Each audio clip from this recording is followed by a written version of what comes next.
Om Swastiastu pemirsa Bali TV dimanapun Anda berada, kembali saya Nyoman Winata, redaktur pelaksana harian Bali Pos, menjumpai Anda dalam Bali Pos Talk. Kali ini kita bicara tentang G20 kaitannya dengan Dinas Pertanian dan Pangan Badung. Apa hubungannya? Ya mungkin pemirsa sudah sempat membaca berita juga di media, ada soal bagaimana kutip penertiban anjing liar di Badung berkaitan dengan G20.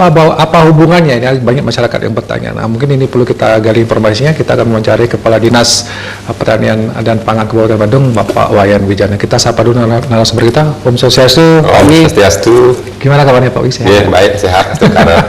Ya, kita juga lihat Pak Wi juga terjun ikut ke lapangan ya untuk menertibkan atau apa ini istilahnya untuk anjing-anjing liar yang ada di Bali terkait dengan G20 gitu. Ya. Ini apa hubungannya anjing dengan G20 ini Pak? Coba mungkin bisa bercerita ke masyarakat. Oh ya, baiklah.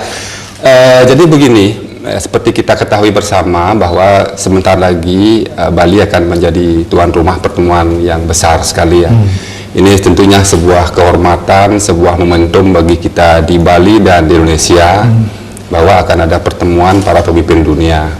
Nah, oleh karena itu tentu kita semua harus berusaha memberikan sesuatu yang kesan yang baik kepada para tamu undangan yang akan hadir ke Bali. Kebersihan, kenyamanan dan sebagainya. Nah, salah satu faktor yang barangkali juga perlu menjadi perhatian kita sesuai dengan tugas kami di Dinas Pertanian dan Pangan itu berkaitan dengan kesehatan hewan. Salah satunya adalah penanganan pengendalian rabies. Jadi isu rabies juga merupakan salah satu isu yang barangkali jika kita tidak tangani dengan baik, ini juga menjadi kesan yang kurang baik bagi kita di Bali. Nah, oleh karena itu dalam rangka untuk mensukseskan, memberikan rasa nyaman kepada tamu-tamu yang akan hadir. Nah, salah satunya kami ditugaskan untuk bagaimana melakukan pengendalian terhadap penyebaran rabies. Kemudian yang kedua, bagaimana kita juga melakukan penanganan terhadap anjing-anjing liar. Nah, seperti kita ketahui bersama bahwa pola pemeliharaan anjing tradisional di Bali itu kan umumnya rata-rata mereka ada pemiliknya, tetapi mereka memang diliarkan. Itu merupakan suatu suatu tradisi atau suatu cara yang memang dilakukan umum di Bali. Nah, disinilah barangkali peran kami untuk mencoba bagaimana masyarakat bisa memberikan dukungan, bagaimana menciptakan suasana nyaman terkait dengan kita mengendalikan tidak terjadinya kasus gigitan rabies. Kemudian yang kedua, anjing-anjing liar itu tidak berkeliaran, terutama di daerah-daerah yang akan dikunjungi oleh para tamu. Gitu. Jadi karena kita akan didatangi katakanlah oleh banyak delegasi asing ya Pak Wi ya, jadi itu kemudian membuat jangan sampai ada delegasi lah ini yang atau digigit atau ada wisatawan asing yang kemudian digigit anjing kemudian menjadi pemberitaan karena kalau rabies ini menjadi perhatian internasional ya. Betul ya. Berarti yang dilakukan oleh Dinas Pertanian apakah kemudian menangkapi anjing-anjing ini, memvaksinasinya, dilepaskan lagi atau seperti apa Pak? Ya. Jadi kita memang punya strategi ya. Jadi strategi untuk bagaimana kita melakukan penanganan terhadap pengendalian rabies. Pertama, tentu kita melakukan upaya komunikasi, informasi, dan edukasi kepada masyarakat. Jadi sejak awal tahun 2022 kami sudah merancang strategi itu. Kita melakukan sosialisasi, melakukan edukasi kepada masyarakat.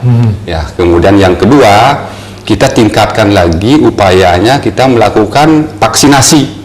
Ya, jadi betul-betul tahun 2022 kemarin kita fokuskan upaya kita melakukan vaksinasi itu terutama di daerah Kuto Selatan yang menjadi tempat lokasi pertemuan. Kemudian juga daerah penyangganya Kuto juga kita fokus di situ. Nah, kemudian setelah vaksinasi kita juga berupaya untuk melakukan kontrol populasi. Kita lakukan kastrasi atau mungkin secara umum masyarakat mengenal dikebiri. Dikebiri ya. Ya, ini penting juga kita lakukan. Karena memang anjing-anjing liar ini kalau kita biarkan, tidak kita kontrol populasinya, dia akan terus semakin bertambah. Ya, apalagi didukung dengan kondisi geografis di daerah Kuto Selatan itu banyak lahan-lahan terbuka, kemudian banyak semak-semak. Ya, ini sangat mendukung perkembangbiakan daripada anjing-anjing liar. Nah, oleh karena itu kita lakukan kontrol populasi.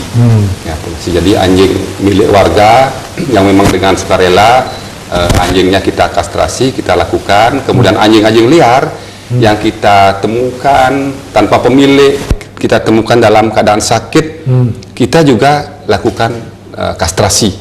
Kastrasi di samping vaksinasi. Nah, itu. Kemudian langkah berikutnya yang menjelang pelaksanaan pelaksanaan G20 sesuai dengan perintah Pak Bupati, nah kami mencoba untuk melakukan penanganan, yaitu melakukan relokasi terhadap anjing-anjing liar yang memang tidak ada pemilik. Tidak ada pemilik, tidak ada pemilik. Dan yang kedua, kita temukan dalam keadaan sakit. Nah, biasanya kalau dalam keadaan sakit itu jadi masyarakat enggan untuk mengakui. Nah, itulah kita lakukan. Sakit adanya kulitnya gudik kan, ada yang ngakuin gitu ya. Betul, ada. Nah, itu kita lakukan relokasi. Nah, relokasi ini kita memindahkan ke shelter. Jadi supaya nanti tidak ada salah paham. Jadi kita memang tidak melakukan kegiatan eliminasi ya. Ya, eliminasi, tidak membunuh ya. Tidak membunuh. Jadi betul-betul kita rawat. Yang sakit kita obati, yang belum divaksin kita vaksin, yang belum dikastrasi kita kastrasi, kita rawat kerjasama dengan para pemilik shelter. Nah, jadi setelah kemudian banyak juga yang kita relokasi itu akhirnya diambil lagi oleh pemiliknya. Diambil lagi oleh pemiliknya gitu.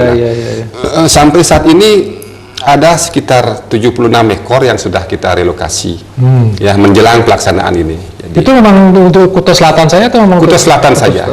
Jadi Kuto Selatan kemarin memang kita fokus di daerah-daerah di Ring 1, ya Ring 1, kawasan Nusa Dua, kawasan GWK, kawasan Geger, itu kita fokus di situ. Dan itu dipastikan memang pada saat pelaksanaan KTT tidak akan ada anjing liar di sana ya?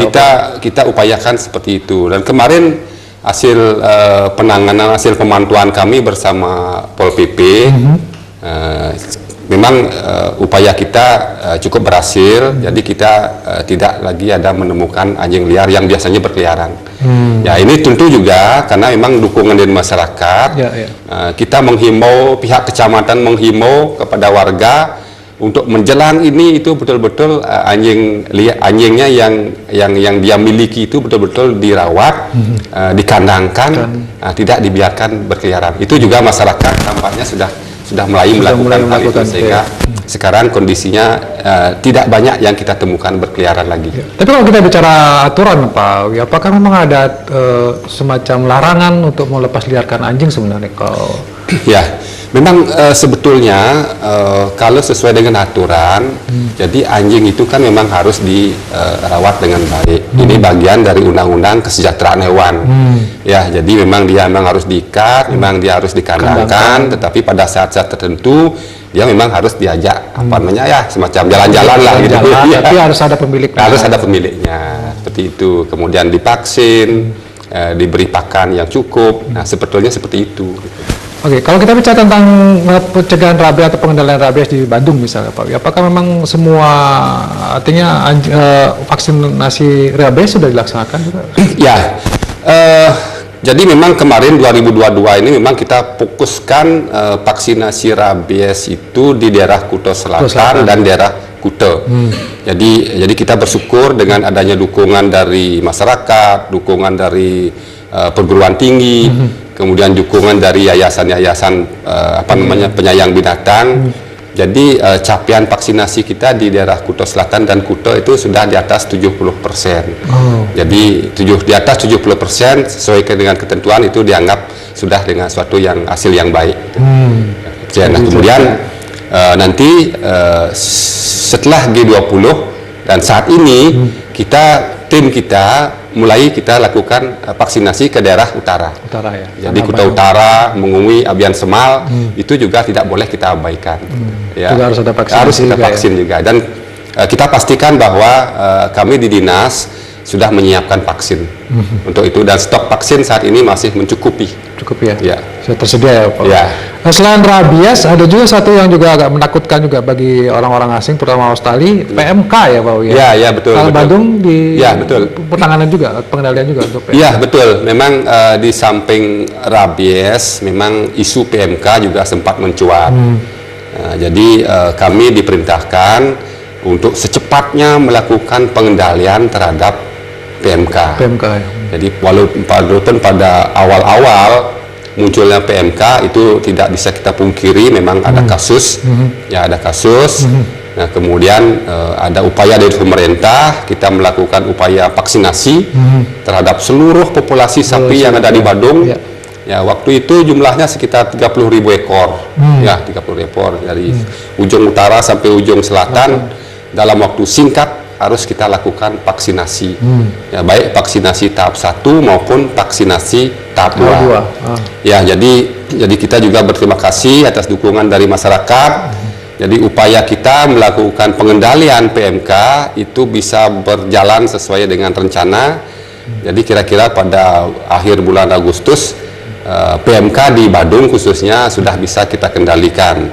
Kemudian capaian vaksinasi baik tahap 1, tahap 2 untuk sapi itu sudah di atas 80%. Jadi artinya sebagian besar sapi-sapi yang ada di Badung itu sudah kita suntik vaksin.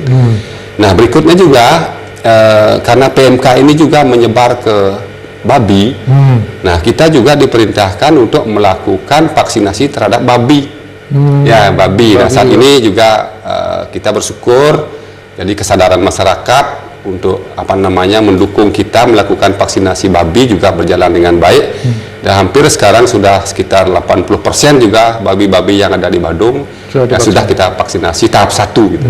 Nanti kita akan lanjutkan untuk tahap 2. Di samping memang tim kita juga bekerja untuk melakukan vaksinasi terhadap anjing-anjing atau HPR yang ada di Badung. Hewan pembawa rabies ya, gitu ya, ya. berarti.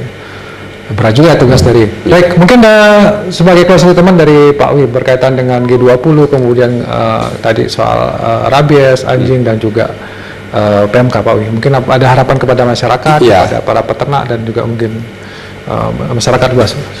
Ya, baik. Mungkin karena ini merupakan sesuatu momentum yang sangat bagus bagi kita di Bali, di Indonesia, khususnya kepercayaan dunia ini harus kita jaga secara bersama-sama. Nah, oleh karena itu kaitannya dengan tugas kami di Dinas Pertanian dan Pangan Kabupaten Badung, nah kami sangat berharap menghimbau kepada masyarakat, khususnya masyarakat yang masih melepas liarkan anjing peliharaannya. Saya mohon dukungannya dalam waktu ke depan ini, mohon anjingnya itu bisa dikandangkan, kemudian anjingnya bisa dirawat dengan baik sehingga nanti tidak berkeliaran dan tidak mengganggu ketertiban dan kenyamanan di masyarakat. Baik, terima kasih Pak Wi atas waktunya, dan demikian wawancara saya dengan Kepala Dinas Pertanian dan Pangan Kabupaten Badung berkaitan dengan bagaimana pengendalian rabies, anjing liar dan G20, dan juga sedikit menyebut tentang bagaimana penanganan PMK di Badung. Mudah-mudahan ini bisa memberikan informasi kepada kita dan kesuksesan juga bagi G20 yang pusatnya memang ada di Kuta Selatan ya Pak ya, di Badung. Sekali lagi terima kasih atas pertanyaannya. Saya tutup dengan Parama Santi. Om Santi. Om Santi, Santi, Santi. Terima kasih, sampai jumpa.